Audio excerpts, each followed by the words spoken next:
وان تستقسموا بالازلام او هغه چې تاسې دام حرامه ده چې تاسې تقسیم کوئ په ازلامو باندې. تقسیم بالازلام طالبان بله ورځ ما درته وویلې که نه څه هغه لاس تانې هغه به یې راواخیستل غیشي 7 ته برخه رسېدله 3 ته نه رسېدله یا به یې داسې کو طالبانو ورونو 3 دانې قدحونه ورېښتیا هغه خو د تقسیمو دا بل یو طالبانو دا بل ازلام دي دا به داسې دوی کل دوی به سفر ته تلل دوی به د خپل زیارت هغه ته ورغلل منجور ته. طالبانو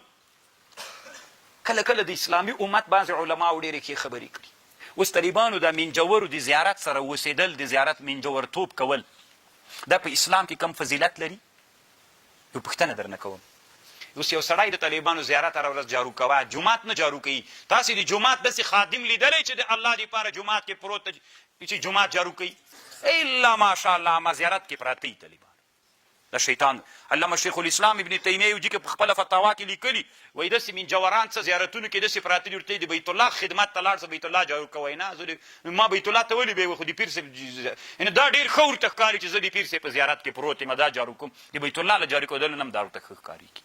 الله د طالبانو دا هماغه نصرانیت نه مشرکیت نه هندوسیت نه موږ ته دلته زیارت په اسلام کې زیارت ته ورتلل دي دعا کول دي او بیرته راتلل دي دا ګمبز دي او چاڼ جوړول د اسلام کې نشته. خو یوه خبر د علما وایي چې جوړي دي ړنګوی یې مه ځکه بیا فساد تر جوړېږي.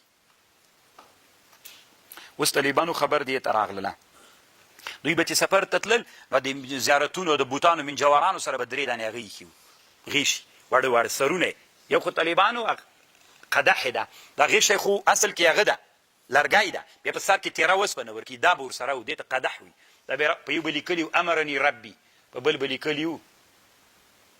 نهاني ربي په بل به یې لیکلي وي چې به یې نه و پې لیکلي ستي بچه والا هغې ورته ویل زه سفر ته ځم لاړ سم که لاړ نه سم دا یې خدایان ول طالبان دا د اوهامو دنیا وه. بیا که وخت پیدا سو طالبانو زه یې ورځ تاسو سره د اوهامو دوی به چې هغه ته تلل سفر ته چې تلل دا اوس هم تاسو ګیدړه مخته راغله دا ورکه طالبانو دا هغه د خیالاتو دنیا ده. ما تاسو ته څه وویلې طالبانو بدپالیانې وې دا بدپالي چې قوې متخیلې کې راسي اسلام دا ټول لرې کړل دا مه کوئ نفي یې نه ده کړې لا عدوا ولا طیارته بدپالي نسته ستا طالبانو هماغه د قوې متخیلې هغه ده خو ته یې مه کوئ خبر پوه شو. داسې به و طالبانو چې سفر ته به تلل چې داسې مرغه به لاړو بیا به یې ویلې چې نه ځو داسې به چې لاړو ځو چې به چې ورغه یو به یې خورول وایي زه سفر ته ځم لاړ سم که لاړ نه سم هغه به داسې وخورل وخور یو دانه به یې راوست چې راو به یې ویسته که پې لیکلي امرني ربي تله به که ویلې نهاني ربي بیا به نه تله. دا تقسیم بالازلام دی تاسې ظلم و دا ناروا و دا کار تاسې مه کوئ یو طالبانو. دلته روح الماني طالبانو یوه ډېره خوندوره خبر کړي استخاره بالقرآن دا استخاره بالقرآن به تاسې زده نه وي طالبانو اول به یې زه در زده کړم دا داسې چل ده. اوس مثلا ته چې کله هغه نه راتللي څه ورته وایي یو خو طالبانو تاسې د فکر استخاره په مستحبو کې نه کیږي استخاره په واجبو په حرامو په مکرو کې نسته ګوره دا په مباحو کې ده خو زه علم وکړم که یې ونه کړمه مباح نه ده طالبانو علم فرض ده خو دې وکړه دې کې استخارې ته دې کې بیا اباحت ده هغه هم عالم ته ورسم ترجمې دپاره که عالم ته ورسم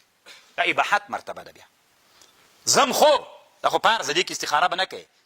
دې کې وکړه چې ده ته ورسم که ده ته ورسم دلته چې اوس استخاره کوې استخاره بالقرآن دې ته وایي 2 رکعته نفل لمونځ وکړه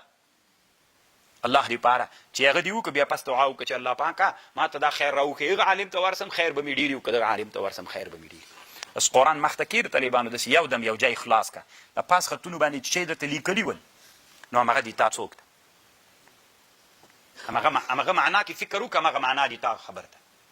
خبر باندې پوه شولې دې ته طالبانو استخاره بالقرآن وي. زه به یو مثال درته یم زه خپله چې طالب وم طالبانو طالبي زمان نه ملا سوی وم رښتیا خو اول وخت یو چا جلسې ته دعوت کړم په مهاجر کې که نه مهاجر خو پېژنې په مهاجر کې چا جلسې ته دعوت کړم نو ما ځان سره وویلې چې لاړ سم که لاړ نه سم نو بیا مې طالبانو استخاره بالقرآن وکړله استخاره د بالقرآن مې چې وکړه د هغه راته راواوښته پکې د حضرت یوسف علیه السلام دورونو چې له کنعان نه مصر ته لاړل که نه نو خرچه یې چې څه یې و هغه یې بېرته ورکړله نور زیات شیان یې ورکړل نو ما ته دا ځای راواوښت میل کار جوړ سو نو چې لاړم طالبانو ورونو استخاره بالقرآن وی بیا مې نه ده کړې طالبانو علما اکثر علما دا تقسیم بالازلام کې بولي روح الماني دلته چې کوم بحث کړی روح الماني داسې وایي طالبانو ښه ملام طالبانو تر جار سم دی طالبانو داسې وایي وان الاستخاره بالقرآن مما لم يرد فيه شيء يعول عليه عن صدر الاول. په اوله زمانه د صحابو کې په دې شی نه د نقل چې سړی اعتماد وترکها احب الی لاسیما، خصوصا په هغه وخت کې وقد اغنى الله تعالی ورسوله. استخاره هغه ثابت استخاره ست دا چې ونسی افضل ده کني نور علما او طالبانو د نارواتوب خبرې کړې دي دلته خبر باندې پوي سو دې استخاره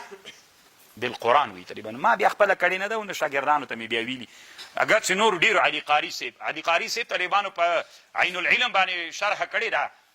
یو کتاب د عین العلم نومیږي په دې باندې شرح کړي شرح د عین العلم هلته علي قاری دا ناروا بللي په شرح د علي قاری صاحب په نخبه الفکر باندې په نهضه النظر باندې حاشیه دلته ناروا بللي علامه ابن عربي ناروا بللي علامه تفسیر د مظهری ولا ناروا بللي ډیر علماء ناروا بللي طالبان ورونو خدا سي چې نارواتوب یې او علماني وي شي ثابت نه دی پکې صرف یو بل استخاره به دروخ هم طالبانو بیا مزل کو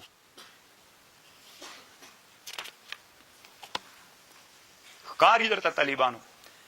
دا دنیا کې ګوره یو کتاب نه ده داخه دته الفرج بعد شدت وی ځوان د طالبانو ځوان ډیر خوان کوي الفرج بعد شدت سختي وي په انسان باندې طالبانو له سختي نه ورسته څوک راسي اساني راسي دا دومره ښه کتاب د طالبانو ورونو دا اصل کې ډیر غټ کتاب د درې څلور جلد کتاب د طالبانو خدا ډیر میده لیکل شوی په دې نامه دنیا کې ډیر علما او کتابونه جوړ کړي الفرج بعد شدت دې کتاب دا ډیر لوی عالم د دنیا تیر شوی قاضي ابو یعلا المحسن ابن علي التنوخي 304 کې ان زر کلونو نم ډیر وخت کېږي چې دا سړی تیر ده د یو بلم ډیر ښه کتاب د نشوار المحاضره نومیږي چې ما سره ستا د نه هغه کتاب خو کتلی مې د طالبانو ورونو یو څه جی نه پکې زه به اوس تاسو ته یوه خبره وکړم دام ډېره ښه استخاره ده یو سړی د طالبانو ورونو مریض سو یو سړی د مشکل ورته پیدا سو دا مشکل داسې حد ته ورسېده چې دی د مشکل د حل لاره نسي پیدا کولی څه وکړي مثلا یو سړی د طالبانو مریض ده څومره ډاکټرانو ته چې ورغی ډاکټرانو ورته ویلې چې موږ ته تا د مرض علاج نه معلومیږي دی څه وکړي طالبانو دی دې اوس الله سره مشوره وکړي که الله سره مشوره نو څنګه وکړي نو د طریقه ښودلې دی وایي داسې چل وکړه وواري والشمس والضحاها سورت ووایه وواري واللیل اذا یغشا سورت ووایه دا دې چې ویلې بیا دعا وکړه چې الله پاکه ما ته ما دغه مشکل کې چې زه سره مخ یم ما ته د حل لاره راوښیه ستې وي دسه خو شرط به دا وي طالبانو چې په پاک پارش به څملې په اوداسه به ویده کېږي که متأهل یې له کور ورسره به یو ځای نه ویده کېږي اوله شپه دویمه تر اووه شپو پورې دا کار وکړه تر اووه شپو خامخا معلومات درته کېږي چې تا دې مشکل حل دا ده مثلا دلته چې کومه خبر کړې هغه به زه درته وکړم او دلته طالبانو دا خبره ده چې نقل کړې ده له کتاب الآداب الحمیده والاخلاق النفیسه د ابو جعفر ابن جریر الطبري کتاب نه دا خبر نقل کړي لیکلي دي یو سړی ښودلی دی وی مریض و ډاکټرانو ته چې ورغی چې څومره ډاکټرانو یې هغه وکړله طبیبانو علاج یې پیدا نه سو سیده ډېر ناهیلی سو چې ناهیلی سو بیا وی ما دغه طریقه ور وښودله وی دا مې څه ور وښودله وی ویلې چې ویده ومه د شپې څلورمه شپه باندې 2 نفره راغلل وی ما ته ویلې مریض یې مې و کوم ځای دی مریض ته ستی وایي زه داسې چک کولم دې سر نه شروع کړم داسې پښو طرف ته په سر کې په یو جي باندې ګوته راته کېښوده ویلې دې جینې وینه وباسه حجامت وکړه وینه وباسه وایي زه چې راجګ سوم طالبانو له غجې نه مې چې وینه وویستله ټول عمر بیا زه ښه سوی یم دا طالبانو داسې یوه طریقه ده چې الله عز وجل سره په دې کې څوک کېږي مشوره تاسو دا کوي طالبانو ورونو نور انسانانو ته یې ور وښیه یو سړی مریض وي یو سړی یو بل مشکل کې وي لاره تېر نه ورکوي طالبانو دنیا کې انسانان ښه خلک شته چې مشوره درکوي خو طالبانو تر ټولو نه دغه مشوره ښه ده چې الله عز وجل سره وسي مشوره نو دا په الفرج بعد شدت کتاب کې دلته لیکلې ده داسې نادرې خبرې طالبانو په دې کتاب کې دي که نه دا خو چې خلاص وای لکه د پخوانیو سپین ږیرو زمی چې وای ستی مې دا کتاب درته شروع کړی وي دومره ډېر نقلونه به مې درته کړي ول که نه چې تاسو ته به یې خوند درکړی وو هغه هم ډېره ښه زمانه وه طالبانو انسانان ډېر خلاص ول قرار به بس کېناستل زتي به که نه جیسې ډېر خوندور وخت و ستي به نقلونه ول نه به خلاصېدل یو دانه به څو وارې تکرار کاوه اوس خو دومره مصروفیتونه راغلل طالبانو ورونو موږ ولا که ورزش ته خوشي کېږو یسألونک ماذا احل لهم سوال کوي له تا نه ماذا احل چې شي حلال دي دوی دپاره رښتیا موږ نه خو یو څه هغه پاتې شو